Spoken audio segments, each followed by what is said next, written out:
100% committed to banning stock trading by members of Congress. So I'm not going to be dissuaded from that one way or another. And we can throw up as much chaff as you want to. But the fact of the matter is, members of Congress should not be trading stock. They should not be. Congress is a rich man's club. That's the problem. That's what we're trying to fix. I would suspect that I probably have the fewest assets of anybody sitting on this dais. I am not a rich man, unlike those to my left. So, I mean, listen, the American people look at people like the former Speaker of the House, who makes better returns than anybody in America. They look at senators who were investigated during the COVID pandemic for their miraculous stock trades, and they say, how is this possible? To think that this might become a problem in the future is frankly fanciful. It's a problem now. It is, and it's not just in perception, it is reality. Members of Congress are trading daily based on information that the public doesn't have. And now I'd like to recognize Senator Hawley for his comments. Thank you very much, Mr. Chairman, and thank you for working so diligently on this and accommodating my many suggestions and concerns over a period of months to make. Wow. This is all right. Here's the deal. Congress is a rich man's club. They're day trading like it's Wall Street, while we're out here trying to figure out if eggs are a luxury item. And the people we elect, these are the people we elect to serve us. They're cashing out on information we'll never have. And today we're breaking it down. This is going to shock you. So make sure to let us know in the comment down below what you think, because the hypocrisy that's happening, the stock trading that's happening in Congress, the loopholes that they're getting by, and frankly, why this matters to you. So stick around, because we want to know what you think. You have a voice. Use that voice. Welcome to the Revo Review. I'm Vince Revo. Let's get right into it. And we have a few points here to break down that are quite insightful, but let's go ahead and make this the strongest possible bill. I think it's a terrific bill. Senator Scott threatened me a moment ago that if I made a lengthy statement, that we might lose his vote. So I will be extremely brief. I just want to point out that the historic nature of this finally getting to a vote. There's been a lot of talk about banning stock trading by members of Congress. Never have we been able to get a vote. We're going to get that vote today. And I just think that this is such a simple proposition. The American people, when I go home and I say to folks, they ask me about stock trading, here's the thing that absolutely stuns them. They can't believe that it's legal already. They can't believe we can currently do it. Most members of the public think it's already banned. And when I say, actually, it's 100% legal, they say, why? And there's no good answer to that question. We should be here to focus on the public's business, not private gain. We shouldn't be here day trading. We shouldn't be here focusing on our stock portfolios. We should be here doing what the American people sent us to do. And that's what this bill is about. With that, I yield back, Mr. Jim. I came in here happy to vote yes on the self-flagellation. For my own part, what I did, where I ran for office, I divested myself of all my marketable securities, turned them into cash. All right, let's break this down. First of all, point number one here is, there's a big problem, I think everybody knows, with Congress playing Wall Street, right? I mean, I think we're unanimous on that. Boots on the ground, the people on the front lines, nurses, people, working hard every day. So let's call it for what it is. Legalized insider trading. That's what it is, legalized insider trading. And members of Congress are privy to the information about the economy, impending legislation, national security, you name it. And yet they're allowed to trade stocks like they're an E-Trade company or they're at an E-Trade convention. Let me hit you with one stat. Members of Congress have routinely outperformed professional stockbrokers. Yes, we're talking Warren Buffett level returns here, folks. These people are economic geniuses, I guess? Of course not, right? They have access to information that the rest of us don't have. And when regular folks hear this, they're stunned, they're shocked. Most people assume Congress trading is already illegal. A lot of people think, hey, they can do that, and it's not. And so we can't even get started on some of the trades that went down during COVID, because senators were dumping airlines, stocks and travel stocks just before the lockdown were announced. What was that, a coincidence? Yeah, that was a coincidence, and my dog is running for Senate next year also. So obviously not, right? But let's continue. And you know how much I've lost in terms of opportunity cost since that point in time. So, from my standpoint, I was able to do that. I had the capability of doing that. But I thought that'd be the honorable thing to do. My wife says purchase an ETF, which this does exempt, and I think that's a good thing. I would caution people in terms of, I'm going to vote no now. We don't want to turn Congress into a rich man's club. I think it's already suffers from that. And again, I thought also, I would want clarification. Maybe the reason I'm asking this is, are private businesses exempt or not exempt from this? I was told, again, it's hard to interpret legislative language, but I'd have rather large manufacturing company, which I did not divest myself immediately. I since have, but that would be grotesquely unfair. We're going to limit the number of people, by the way, qualified people. I actually want people with manufacturing experience or business experience. So people who've been successful in life. I'd like to see successful people come to Congress and bring their successful skills to bear here. So again, I agree with Senator Romney. Insider trading is already illegal. I don't know. I think there's all kinds of suspected abuse. A lot of people. This guy's so sketchy. And all of a sudden they're multimillionaires later. I think we do need to exercise caution. But again, I'm primarily speaking at this point because I want clarification. Does this or does this not exempt a private company of somebody who's going to run for office or a member of Congress? I mean, all of a sudden, does that have to be divested? So that'd be a travesty. Yeah, the answer is that it's exempt if it's a small business as defined by the Small Business Administration. So how small is small defined by? So some of you are probably wondering, who's this guy, right? So I think some people are. I mean, I don't know if he's stuttering or if he's a little sketchy, but this is Senator Johnson. Right, he's talking about his manufacturing. He was the CEO of a polyester and plastics manufacturing company in Wisconsin. So he does have a business experience, and it's true. But yeah, it would be great to have that. I mean, I think that's the reason why a lot of people vote for Trump, right? Because of the business experience. And but yeah, I mean, I think getting clarity is good, but at the same time, I think we want specifics done. I think the American people want specifics done, right? Because some really brave souls in Congress are saying enough is enough. They're trying to pass this legislation to ban stock trading for lawmakers. And this should be a no-brainer. But I think getting the clarity, I get it. Okay, just clarifying some things. But members of Congress should focus on serving the public, not padding their portfolios. But here's where things get funnier than really a bad sitcom. We to say things like, oh, this could discourage successful business people from running for office. I don't think this would. Successful business people wouldn't be running for office anyhow to get more money. They're successful already, right? They've achieved a certain level of financial success that probably more than likely they're not in it to cheat the system. They're in it to help. So if the price of public service is giving up their insider trading gig, then maybe they're not cut out to lead the people. And then of course there's concern about private business. So what if someone owns a family business? Should they be forced to sell? I mean, look, if you already got a multi-million-dollar operation that depends on legislation, then maybe you shouldn't be the one writing that legislation, right? I mean, that's conflict of interest, I think, right? I think we see that. But anyhow, let's 500,000 definitely put me down as no. So let me ask a question. So if you have 1,000 employees and you own it and it's just your private business, you have to divest of that business? Well, that's insane. I mean, who would want to do that? I mean, farms, family businesses have been going on for generations that they keep together, and sometimes families divided by shares. We're going to make people divest of those privately owned businesses, and we think that's a good idea? I don't know. I mean, the thing is the popularity of voting for this to show you're against bad things is out there, but it's like, one of the senators today said that no congressperson should enrich themselves from illegally obtained information.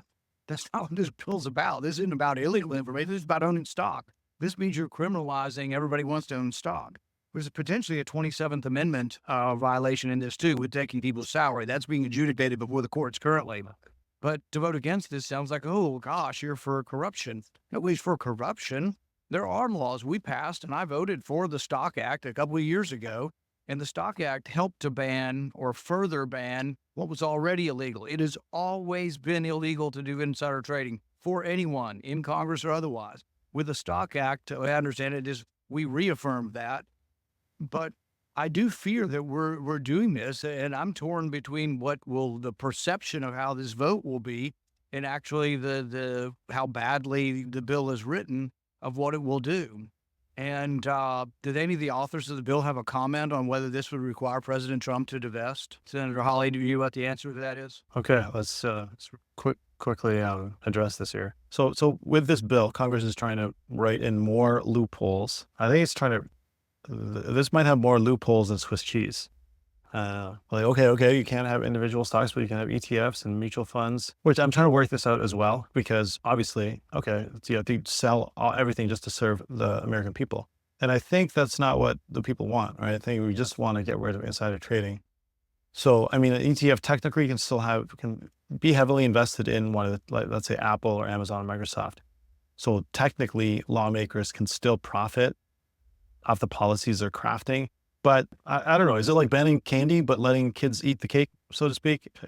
You have to kind of weigh this out. So it's more complicated than we think, right? And then there's, okay, what's the loophole? What about the spouses? What about staffers? What about family members? What about children? So are they exempt? Because what about insider trading proxy, right? So there's that. Yeah, let us know what you think in the comments down below. Make sure to like, subscribe, share your thoughts in the comments down below. This is complicated. We can have double standards here. Let's move on. From what? Stop. I don't know what the state of the president's, the former president's current portfolio is. Whoever is elected president would have multiple years to comply.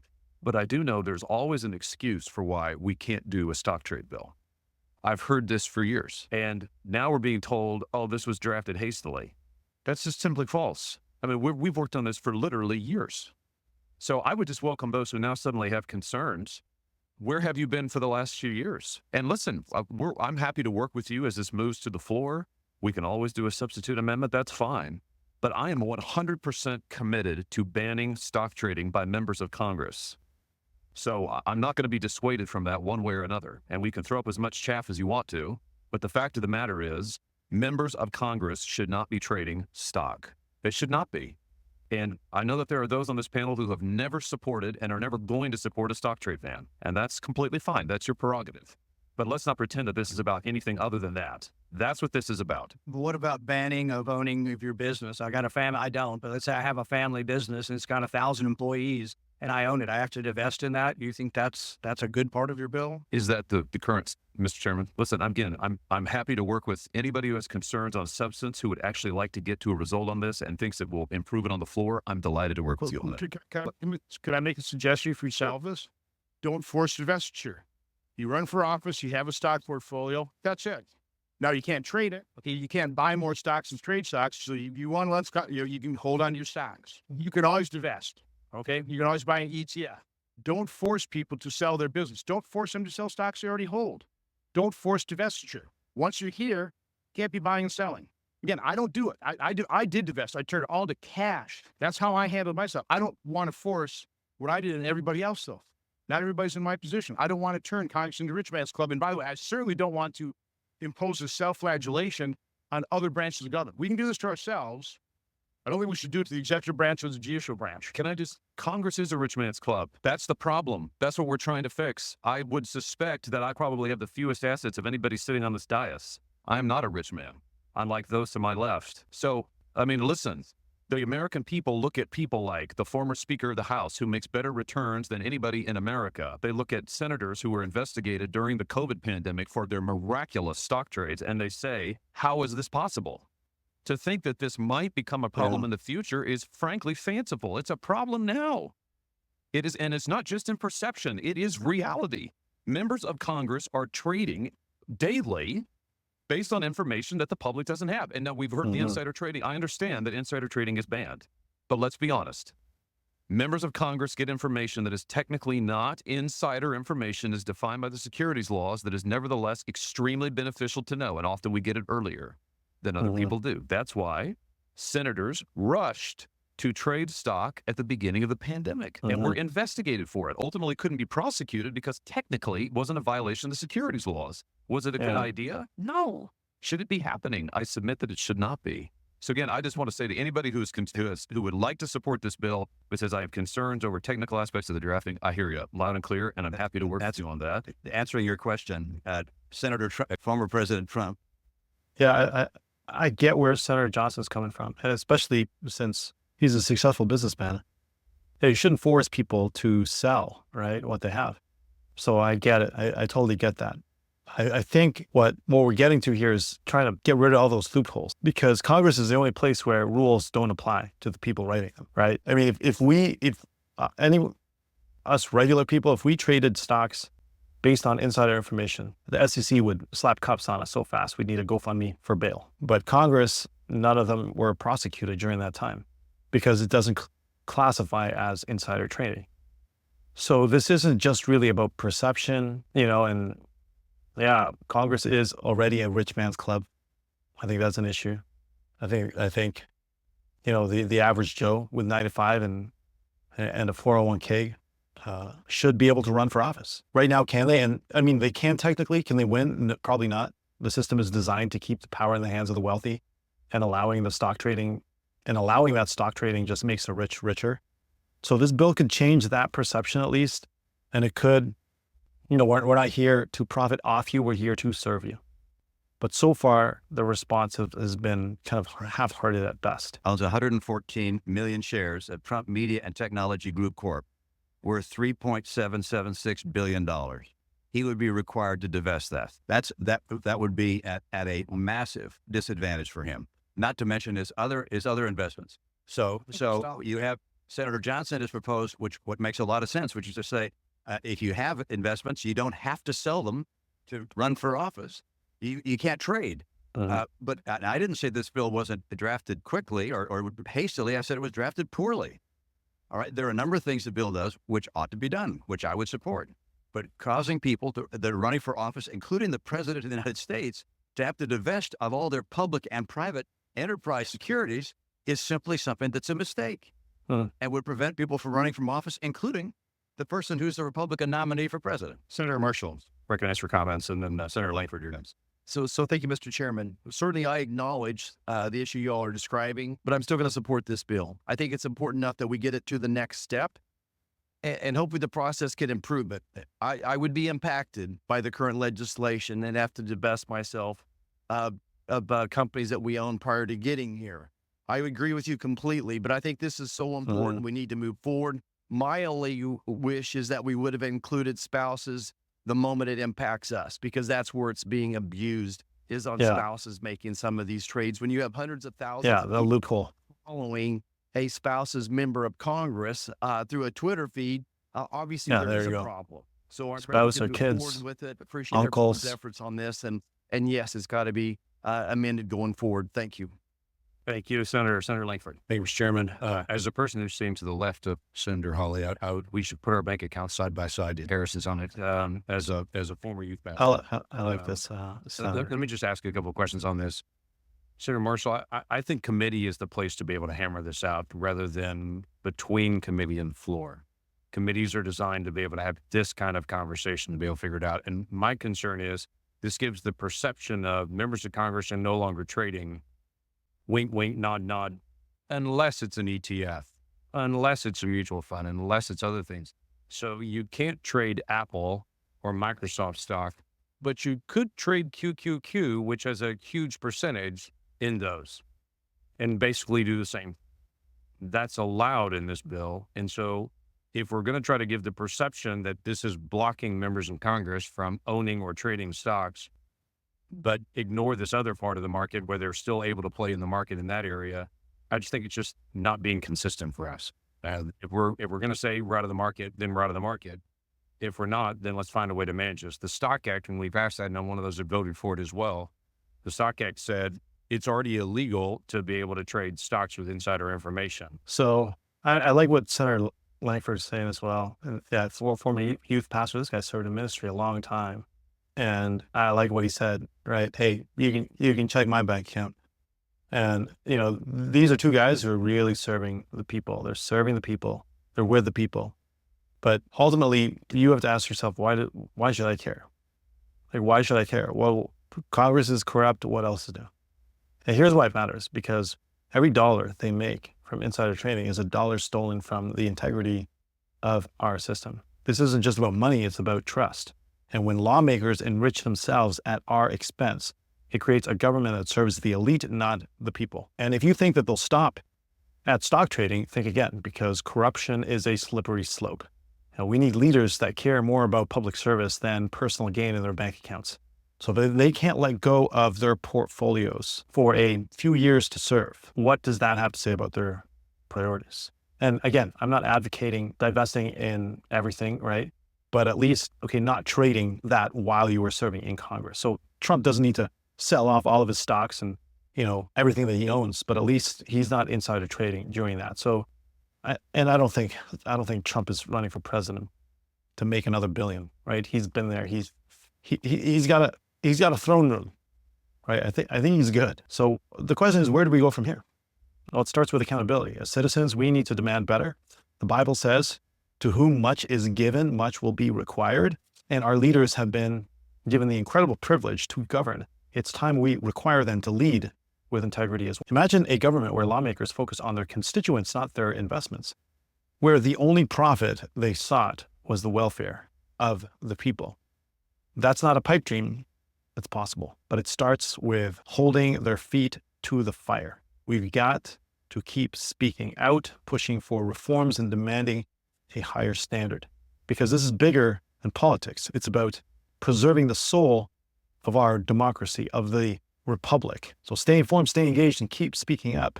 Your voice matters. God bless you.